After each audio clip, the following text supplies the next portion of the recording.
सर्वभूतेषु येनेकं भावम अव्ययम इक्षते अविभक्तम विभक्तेषु तज्ज्ञानम विद्धि सात्विकम। नमस्कार मित्रों, ये जो श्लोक है भगवद गीता के 18वें अध्याय का 20वां श्लोक है, जिसे हम आज गहराई से समझेंगे। तो आइए सबसे पहले इसके अर्थ को समझते हैं। तो जो श्लोक है वो कहता है, सर्वभूतेषु येनेकम, अर्थात सभी भूतों में जो एक, भावम अव्ययम ईक्षते, अर्थात अव्यय भाव को देखता है, अविभक्तम विभक्तेषु, अर्थात अविभाजित को विभाजित में, तज ज्ञानम विद्धि सात्विकम, अर्थात उस ज्ञान को जानो सात्विक। तो श्री कृष्ण ज्ञान के विषय में सात्विक ज्ञान के वर्णन से आरंभ करते हैं और वे कहते हैं कि सात्विक ज्ञान वो ज्ञान होता है जो कि इस संसार में एकता देखता है, जो सभी जीवों में जो कि हमें विभाजित प्रतीत होते हैं उनमें वह अविभाजित जो है उसको देखता है। तो ऐसा जो ज्ञान होता है वह सात्विक ज्ञान होता है। अब यहाँ पे आप समझिए कि ज्ञान को प्रायः लोग सोचते हैं कि ज्ञान ऐसा ही है कि जानना कि बच्चा इस बक्से में कितनी गेंदें हैं, जैसे ये एक ज्ञान है, या भारत का प्रधानमंत्री कौन है, ये एक ज्ञान है, इस प्रकार से ज्ञान है। तो ये जो है इसको लोग ज्ञान मानते हैं, किंतु ये जो ज्ञान है ये निचला ज्ञान है।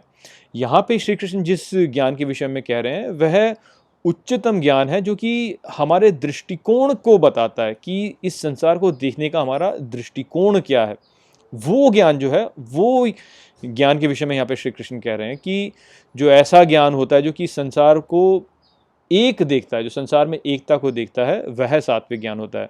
वास्तव में स्थिति ऐसी है कि लोग इस संसार को वस्तुपरक मानते हैं और ये सोचते हैं कि ये जो संसार है ये दृष्टा से स्वाधीन है और क्योंकि वह इस प्रकार से मानते हैं तो इसलिए वह ज्ञान को कॉन्क्रिटाइज करने का प्रयास करते हैं, उसको वह सॉलिड बनाने का प्रयास करते हैं, उसको एक निर्धारित करने का उसका प्रयास करते हैं कि ज्ञान पूर्ण निर्धारित है, कि ऐसे तो ऐसे ही है, यही ज्ञान है वास्तव में। कि भाई यदि 10 बजे कुछ होता है तो 10 बजे ही होता है, इस प्रकार से कॉन्क्रिटाइज करने का प्रयास होता है। इसका उदाहरण मैं आपको किस प्रकार से बताऊं, जैसे मान लीजिए कि कोई ये बोलता है कि बिजली जो है वह कड़कती है क्योंकि इंद्र जो है वह अस्त्र से वर्षा करते हैं, अस्त्र चलाते हैं।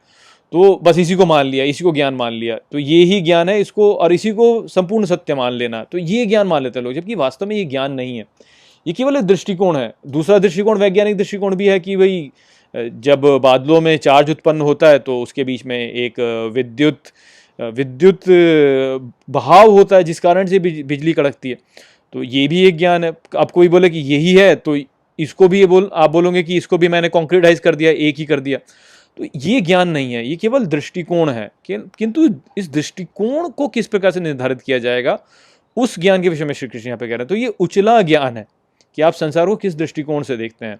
वास्तव में क्या है कि ये संसार जो है ये वस्तु परक नहीं, ये व्यक्ति परक है। जिस प्रकार से आप इसको देखते हैं ये वैसा ही हो जाता है, ये दृष्टा के ऊपर निर्भर करता है।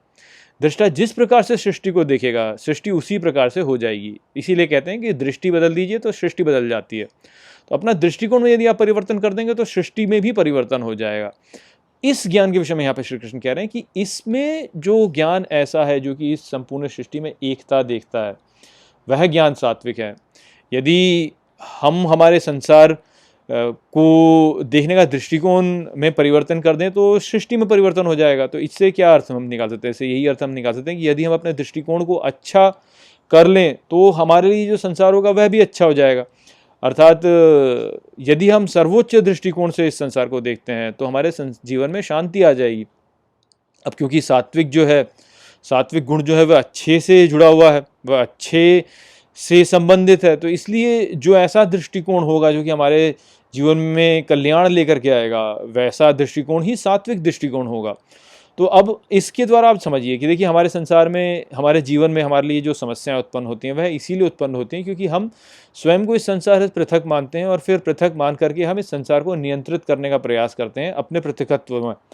और जब हम ये कर नहीं पाते तो फिर हम कुंठित होकर हम दुखी होते हैं।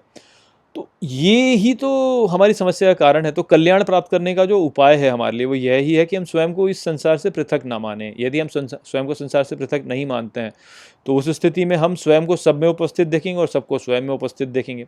और जब हम इस प्रकार का दृष्टिकोण रखेंगे तो हम जीवन में शांत हो जाएँगे। क्यों? क्योंकि फिर तो सब कुछ हमारे भीतर ही है।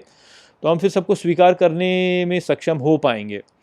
तो यदि हम इस संसार में पृथकत्व नहीं देखते हैं, यदि हम संसार में एकता देखते हैं, हम सब में स्वयं को देखते हैं और सबको स्वयं में देखते हैं, तो हमारा जीवन कल्याणकारी हो जाएगा। तो इसीलिए ऐसा जो दृष्टिकोण है, वह ही सात्विक दृष्टिकोण है।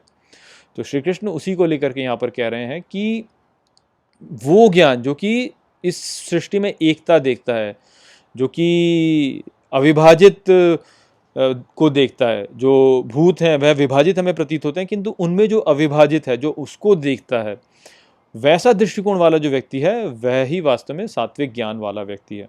तो यही संदेश यहाँ पे श्री कृष्ण का था। आशा करता हूँ कि मैंने इस श्लोक को आपको अच्छे से समझा दिया होगा। चलिए इसी के साथ इस वीडियो को यहीं पे समाप्त करते हैं। नमस्ते।